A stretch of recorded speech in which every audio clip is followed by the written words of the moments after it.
अनंतकोटि ब्रह्मांड नायक राजाधिराज सच्चिदानंद सद्गुरु श्री ब्रह्म चैतन्य महाराज की जय।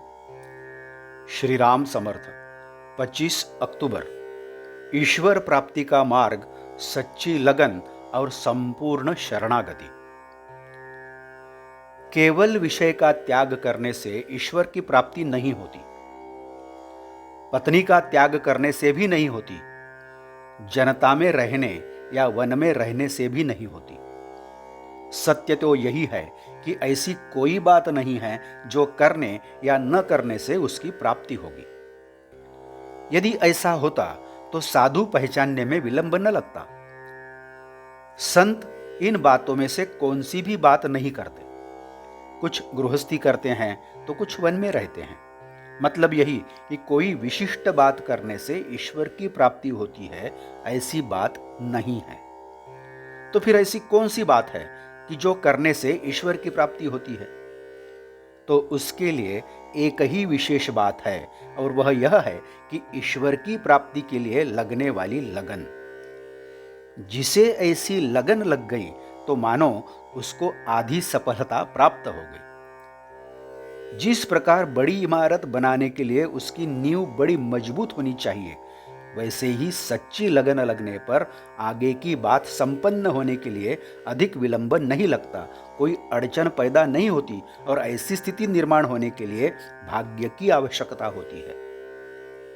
लगन और तड़पन लगने पर सभी भोगों का त्याग करना ही पड़ता है, ऐसी बात नहीं है। हम राम के हैं ऐसा हमें दिल से लगना चाहिए, और उसकी शरण जाकर हम उसके हैं ऐसा बर्ताव करना चाहिए, अर्थात मन से उसका हो जाना चाहिए।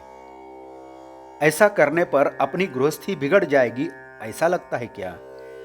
हम जब नौकरी करते हैं तब हमारे वरिष्ठ अधिकारी के बारे में क्या हमारा मत अच्छा होता है? उसके बारे में हमारा अच्छा मत न होने पर भी हम देह से उसका काम करते ही है ना। वैसे ही हम मन से राम के है ऐसा निश्चय करके देह से गृहस्थी करें। ऐसा करने पर गृहस्थी बिगड़ती तो नहीं, उल्टे अच्छी होती है। क्योंकि जिसकी हम शरण जाते हैं उसे उसकी चिंता होती है, लज्जा होती है। विभीषण राम की शरण आया, तब उसे मार डालो ऐसा सब ने कहा। तब राम ने कहा, नहीं, ऐसा नहीं हो सकता। जो मेरी शरण में आया है उसकी रक्षा करना मेरा कर्तव्य है।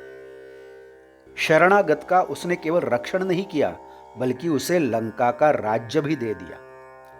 इसलिए मैं कहता हूं कि जो राम का हो जाता है उसकी प्रतिष्ठा की लाज रखने का काम उसका होता है। मेरे पास कई लोग आते हैं, लेकिन क्या उनमें से किसी एक ने भी मुझे राम की प्राप्ति करा दो ऐसा कहा है? क्या मैं तुम्हारे विषय की पूर्ति के लिए यहां आया हूं? मान लो कोई चोरी करने के लिए निकला और रास्ते में ही उसे राम का मंदिर दिखाई दिया। वहां जाकर हनुमान जी की मनौती मानी कि यदि आज मुझे चोरी करने में सफलता मिली तो मैं तुम्हारे मंदिर पर सोने का कलश चढ़ा दूंगा। अब तुम ही कहो कि हनुमान जी उसे क्या दें? क्या तुम्हें ऐसा लगता है कि हनुमान जी उसकी मनौती पूरी करेंगे? यदि नहीं लगता तो तुमने विषय मांगे और मैंने नहीं माना तो मुझे दोष क्यों देते हो? यदि तुम मनौती मानना चाहते ही हो तो मनौती ऐसी मांगिए कि हे हनुमान जी, आप मुझे जिस स्थिति में रखना चाहते हैं उस स्थिति में मुझे संतोष प्राप्त हो और दूसरा कुछ मांगने की इच्छा ही न हो। आज का बोध वचन। साधक को जितना संभव हो उतना कर्तव्य करना चाहिए, और फिर भगवंत या गुरु को जो करना है वह करें, ऐसा कहकर आनंद में रहना चाहिए। जानकी जीवन स्मरण जय जय राम। नमस्कार।